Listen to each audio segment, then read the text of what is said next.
ہر درد کی اپنی کہانی، یہ ہے پاکستان۔ السلام علیکم۔ لیکن ہم یہ کہہ سکتے ہیں کہ ہمارے پاس آپشن جو ہے وہ عدلیہ ہی ہے۔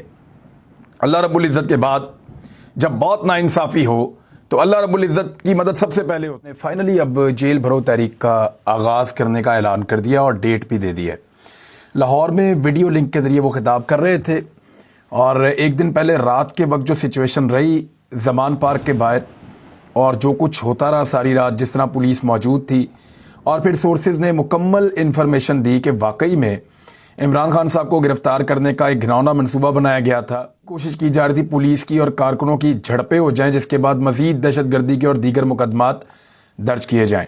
ایک طرف ریاستی ادارے اور جو حکومت ہے وہ ہر طرح سے ہتھ کنڈے استعمال کر رہی ہے، فاشسٹ ہتھ کنڈے، اور اس کے مقابلے میں عمران خان صاحب نے اپنی ایک سیاسی حکمت عملی دوبارہ بنائی، اور انہوں نے کہا کہ اب جیل بھرو تحریک جو ہے اس کا آغاز کرنے کا وقت آ گیا۔ کیا کہا عمران خان نے؟ کہا کہ ہم نے رضاکارانہ طور پر اسمبلیاں توڑیں تاکہ کوئی نیوٹرل نگران حکومت آئے، لیکن ہمارے مخالفین کو اوپر بٹھا کر ہمیں ہراساں کیا جا رہا ہے۔ عمران خان نے کہا کہ 25 مئی 2022 کو ہمارے احتجاج پر تشدد کرنے والے 23 افسران کے ہم نے نام دیے تھے، مگر پنجاب کی نگران حکومت نے ان میں سے 16 کو دوبارہ سے واپس تعینات کر دیے۔ انہوں نے کہا جو ہمارے اوپر 23 لوگوں نے تشدد کیا تھا، ظلم کیا تھا، ان میں سے 16 کو واپس تعینات کیا گیا ہے۔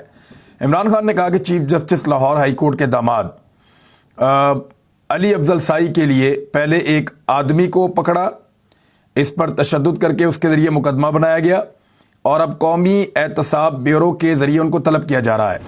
میں آپ کو پچھلے ویلاگ میں کہ علی افضل سائی پنجاب کے بہترین وزراء میں سے ایک تھا۔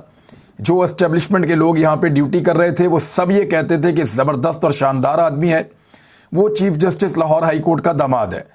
اگر اس کو پیسے ہی بنانا ہوتا تو وہ وکالت کے شعبے سے منسلک رہتا اور کروڑوں اربوں روپیہ بنا سکتا تھا تو، لیکن وہ پاکستان تحریک انصاف کے پاس سیاست کر رہا ہے، بالکل ایک نوجوان سیاستدان ہے۔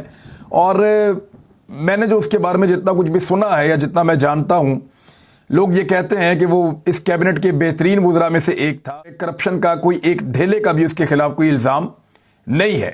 اب ہوا یہ ہے کہ کیونکہ وہ chief justice Lahore high court کا داماد ہے، تو دباؤ ڈالنے کے لیے اور عدلیہ کو اپنے کنٹرول میں کرنے کے لیے اس کے اوپر دباؤ ڈالا جا رہا ہے، اور اس کے اوپر جھوٹے کیس بنائے جا رہے ہیں۔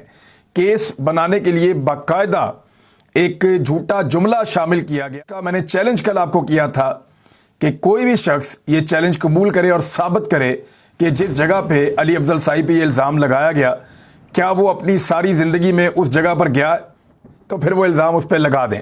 وہ کبھی اس جگہ پہ کبھی زندگی میں نہیں گیا، اس بلڈنگ میں کبھی وہ اپنی پوری لائف کے اندر گھسا ہی نہیں، اس کو پتہ ہی نہیں وہ اندر سے کیسی ہے، اور اس کے اوپر ایک نیب کا کیس بنایا گیا ہے۔ ٹھیک ہے، موجے کرنے دیں۔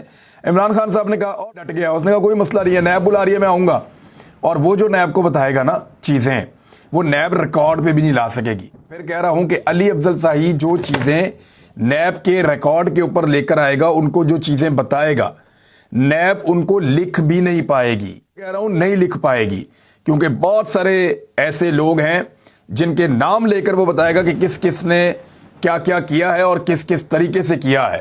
جب آدم سواتی کو تشدد کا نشانہ بنایا جا رہا تھا تو انہیں بتایا جا رہا تھا کہ عمران خان کو بتائیں کہ ان کے ساتھ بھی یہی ہوگا۔ کچھ عرصہ پہلے ایک کلپ میں یہ بتایا تھا، ایک ویلاگ میں، کہ عمران خان صاحب کا ریکارڈ غائب کر دیا جائے گا جو جے آئی ٹی کا ہے، وہ جس دفتر میں ہے اس دفتر کے اندر سے یا تو غائب ہو جائے گا یا آگ لگ جائے گی یا کچھ اور کیا جائے گا، کیونکہ دفتر کو سیل کر دیا گیا ہے۔ طور پہ یہ اطلاعات ہیں، اسد عمر صاحب نے بھی کلیم کیا ہے کہ وہ ریکارڈ غائب ہو گیا ہے، جے آئی ٹی تبدیل کر دی۔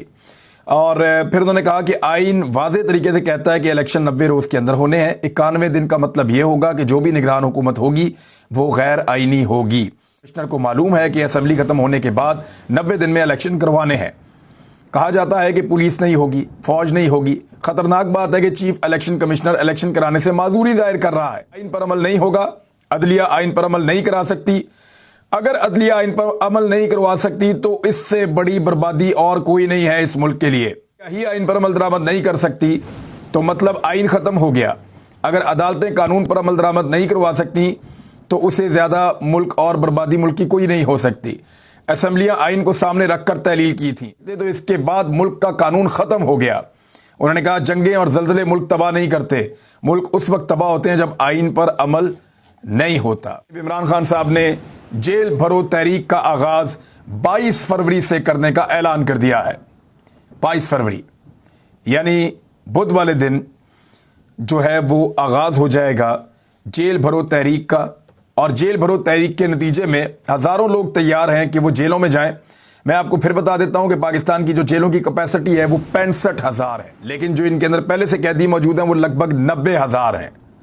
پہلے ہی لگ بھگ کوئی 25,000 قیدی زیادہ ہیں جیلوں میں، اور اب اگر 10, 15, 20,000 قیدی اور آ جاتے ہیں، ویسے پی ٹی آئی تو بہت زیادہ قیدیوں کا دعویٰ کر رہی ہے، یہ سسٹم جیلوں کا چوک ہو جائے گا اور کوئی اور راستہ بچے گا نہیں۔ بہرحال 22 تاریخ یعنی بدھ والے دن گرفتاریاں شروع ہوں گی۔ دیکھتے یہ ہیں کہ پی ڈی ایم کی حکومت کو ویسے بھی بڑا شوق ہے گرفتاریاں کرنے کا۔ پی ڈی ایم کی جماعتیں ایک طرف کھڑی ہیں، عوام دوسری طرف کھڑی ہے۔ پاکستان کی عوام سب سے مایوس ہو چکی ہے، صرف عدلیہ کی طرف دیکھ رہی ہے، اور یہ بات پی ڈی ایم نے بھانپ لی ہے۔